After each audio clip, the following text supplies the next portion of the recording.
سلام السبت 18 واحد الساعة تقريبا 5:30 صباحا. محطة سان بانكرس في لندن، مستني القطر لباريس. جيت بدري شوية، قلت أحسن الزول يقدر بدل ما يجي متأخر. المهم المحطة لسه مليانة ناس، ما أعرف الأمة دي ماشية من صباح الرحمن.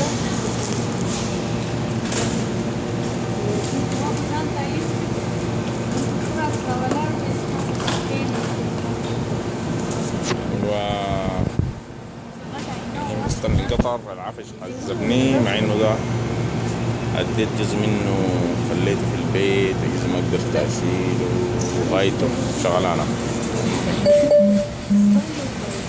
ولسه في لندن محطة سان بانكرس، قررنا نركب القطر لباريس، وده قطرنا هنا.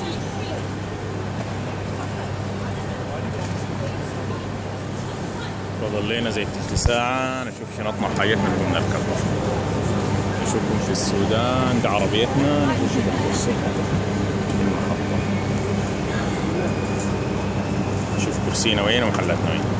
السبت يوم 18 الساعة تقريبا 11:30، محطة باريس الشرقية في الطريق لألمانيا، ومستنينا القطر بس. الشغلانة حتطول شوية، أنا وصلت بدري.